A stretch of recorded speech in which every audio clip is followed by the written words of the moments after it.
This is my investing strategy of how I got 271k at 26 and a half years old after only 3 years of working my full-time job. I actually started investing before that.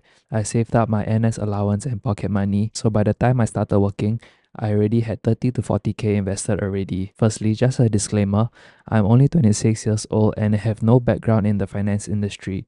In fact, as some of you may know, I'm actually a software developer.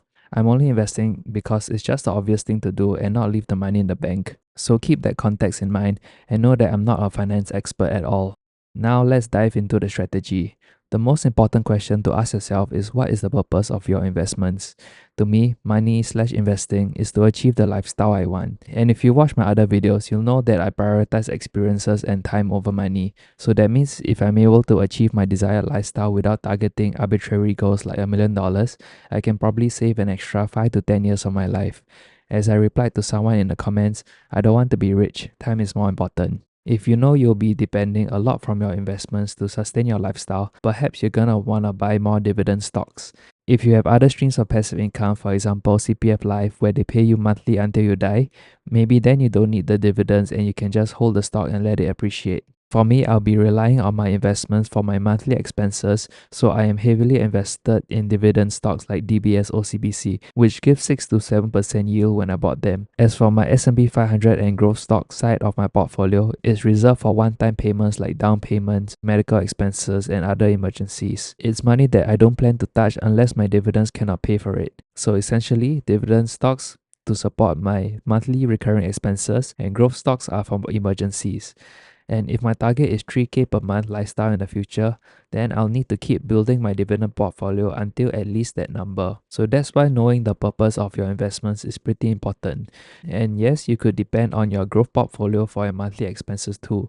But when there's a market crash, how comfortable are you liquidating that stock? For dividends, at least they will still pay you even though they may cut their dividends during a recession. As someone who will be heavily reliant on cash flow, dividend investing is essential. So that's why it's important to pick dividend stocks well. I have 5 simple checks before I buy a dividend stock. First, is the capital generally appreciating? Second, is the company at least 10 years old? Third, is the market capital in the billions? Fourth, has the distribution per unit generally been increasing? Fifth, what is the current yield? So number one is the capital generally appreciating. Even though you may buy dividend stocks for the dividends, you still want the stock price to be generally increasing so that you don't lose money. It also shows the company is generally doing well. Number two, is the company at least 10 years old? If you're gonna park your money in the company, let's say for the rest of your life, how sure are you that the company can last another 50, 60 years? Even huge companies can get bankrupt. That's why I feel safer knowing the company has been around for at least 10 years. Most likely it's gonna be around for a long time more. So that's why I also look at number three, market capital. If it's in the billions, it's generally safer to invest in super large companies. Number four, has the distribution per unit been increasing? This is super important for me as my dividends can keep increasing even without putting in more money. Also, increasing DPU is another sign that the company is doing well. Number five is the current yield. Even if the stock satisfies the previous 4 checks but the current yield isn't very high, it could still be worth considering. Last time when I bought DBS at $15, it was like 3 or 4% yield only. But now since the DPU has increased so much, those stocks are giving me 15% yield. Currently the price of DBS is $33. The yield is still 5.7%, so it's still a pretty high yield and there's a possibility of it increasing in the future as well. So that's how I pick dividend stocks only. And I don't buy single growth stocks like Amazon, Alibaba, Nvidia. I think they are too risky for me, and even like Alibaba, all the financial numbers seem to be trending in the correct direction last time, but it crashed very badly, so I liquidated all my Alibaba shares. Because my thinking is, if I don't expect Alibaba to make me at least 10% from now, I might as well liquidate it and put it into S&P 500.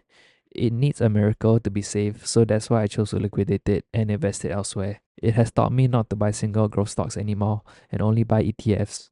I don't want the stock prices of individual companies to be part of my ever-growing list of concerns in my life as well. So my only condition to buy growth stocks is that if it's a ETF and historical growth is more than 10%, otherwise just buy S&P 500. It's quite simple. Because ETFs are self-correcting and the lousiest companies will get replaced by the next largest market cap company, ETFs are pretty risk-free and that's why I still have it in my portfolio. But if I were to invest again, I'll probably still put more into dividend stocks until I reach my target of 3k a month as dividends. Then I'll start investing into growth stocks to build my emergency fund that I'll try to not touch.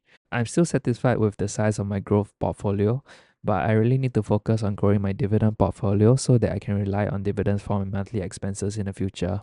As for the investing platform, I'm using Poyans by Phillip Securities. I don't know the rates of other platforms, but I imagine they are pretty similar as well. As I said, I'm a software developer, I'm not a financial nerd, and to be honest, I'm not really even that interested in finance topics. I'm only investing because it's the obvious thing to do. I have other hobbies and goals to accomplish, and money is just a means to achieve them. So thanks for listening to me, a non-finance expert, giving my 2 cents about my investing strategy. And if you want to know the full breakdown of my 271k portfolio, watch this video here.